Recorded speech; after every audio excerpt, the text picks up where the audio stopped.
So we're here with Aristotle and his 987. And the funny story is, we met each other at Watkins Glen last year. It's actually almost a year. April of last year. It would be this weekend, actually. Oh, wow. Yeah. Oh, yeah, because they're doing their event at the same exact date. Yeah, so I met Aristotle 4 hours away at Watkins Glen at a track day, and he just randomly came up to me saying like, yo, I love your S2000. And I was like, oh, dude, thank you so much. And that was it. I didn't know anything about you, and we kind of went off our merry way. We just shared Instagrams and whatnot. Yeah, I was busy. And then randomly, like a couple months later, I rolled into him at my local highway because I noticed one thing. It was a 90s. It was 22. Yeah. I saw the 987, and I saw your stickers on the side of the car. And I was like, oh, I think it's Aristotle. So then I hit him up on Instagram. I'm like, yo, what are you doing in my neighborhood? This dude's like, bro, I live 20 minutes away from here. So what a small world it is that, that I met this guy so far away and he just ends up becoming my neighbor. But anyways, I met you at a NASA event at Watkins, and I just found out that you actually are a part of NASA. What do you do over there? So in 2022, I asked the TT director at NASA, you need an extra hand. And over the course of 2 years, that turned into me being the assistant director, managing paperwork, emails, doing a lot of active work at the track, such as tracking cars on their scales, all their, paperwork, horsepower, so they don't bend the rules or anything. And in August of last year, 2024, I became a NASA instructor as well. Wow. So it was always been a relatively small but important dream of mine to be able to give rides and get in the car with anyone, so becoming an instructor was a big part of that. Yeah, and that's not an easy task too, because one, you have to be very knowledgeable about cars and different platforms. Obviously you're well versed in the Cayman, but you also have to know how other people drive, how to be safe, and I mean that's the most important thing, is being safe on the track. Yeah, the most difficult part is that you're with a person you've never met before, and you have to very quickly adapt to figure out how he drives, what he's driving, and really get him up to speed within 15-20 minutes. Yeah, that's a difficult task. Very difficult. What made you want to get into track? I blame my father. So about, I'd say, 20 years ago, I was standing next to him like I am right now. He had an Arctic Silver 996 40th anniversary. Wow. And that car always stuck with me, and that was kind of like where the light bulb shot up, and I was like, all right, I'm going into generational debt. This is it. It's over. So the silver, getting the silver car again was not intentional. I did not plan that. Oh, it's the same color code. Yeah, exact same color as his 996. Wow. So I'm kind of glad it worked out that way. 4-year-old, 5-year-old me would be very proud right now. Very proud. When we were at the track together, I think your father was there too. Yes. And does he track? Oh yeah. What does he track? Now he has a Gen 1 997, X51. It's a cup car without the cup car engine. Wow.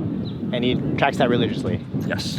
Is he also a part of like NASA, or is he just he likes to drive? He's been doing with NASA since 2000, I believe, when I was like 2 years old. Wow. So he's known the owner of the Northeast, Joe Casella, for 20 years now, 20 odd years. That's kind of crazy.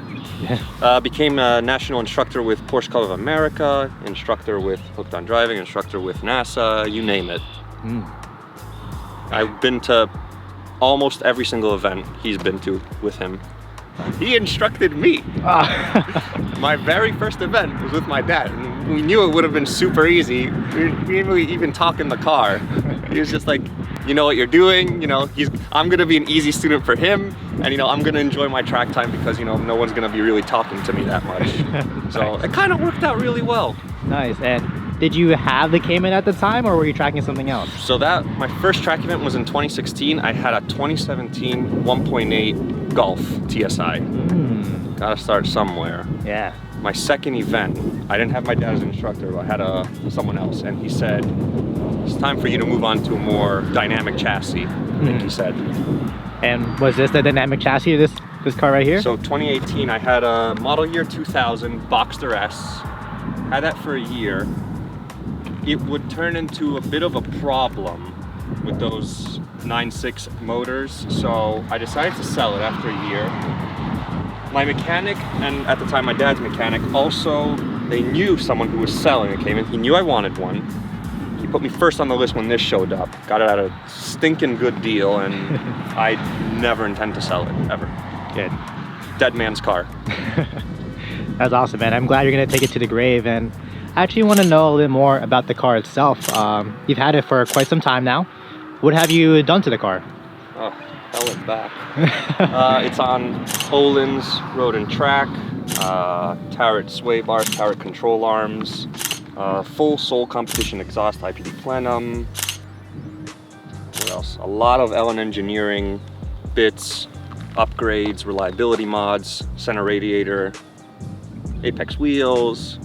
I think that's it. And then interior has been, flipped upside down. I love the Recaros. That was probably the most expensive modification I ever did to this car. But they help out a lot for comfort. Night and day on the track. For sure, man. And the best modification I ever did to this car was an OS Geiken limited slip differential. These come with open diff from factory. Optional LSD, but they're made out of paper, so it's not really an advantage. Got the Geiken. My dad's had a Geiken since 2017. Never had to service it. Tried and true. They are hella durable. It's a clutch type too, so you expect it to be really wonky in the street. This is the smoothest differential I've ever used or ever been able to drive in any car. It's incredible. Wow, night and day difference with that. Worth its weight in gold. If you're on the fence getting an LSD, get a Geiken. You won't regret it. Yeah, they had that option too for the S2000. So do it. Definitely do it. Cool. Is there a particular reason why you chose this platform of being MR? So I've always been a fan of the 904, 906, 908, 60s Porsche race cars, mid-engine, 6 cylinders. They come in 4-cylinder variants. And I always thought of the 987, not the 981 or the 718, the 987 as a spiritual successor to that 904. And it's, yes, everyone says it's the last, last generation of analog cars, but I don't know how to describe it. It's a true driver's car, and it really makes you feel at one with a machine.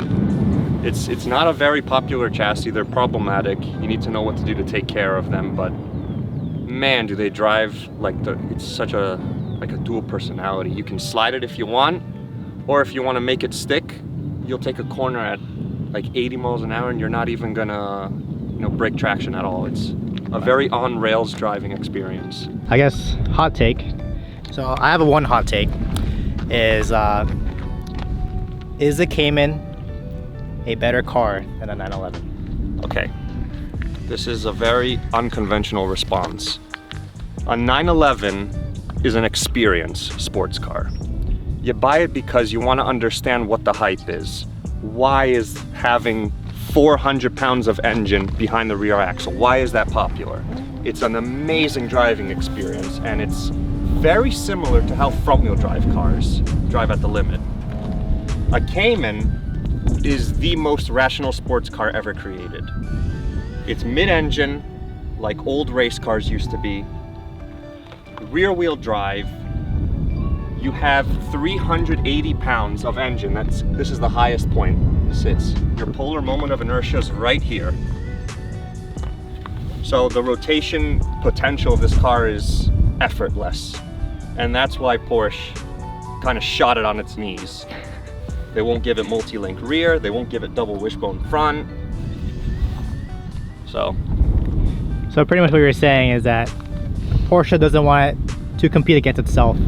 So they made the Cayman, they nerfed the Cayman. They did, they nerfed the Cayman. And I don't believe Porsche sales would plummet if the Cayman was faster than a 911. I don't think it would matter.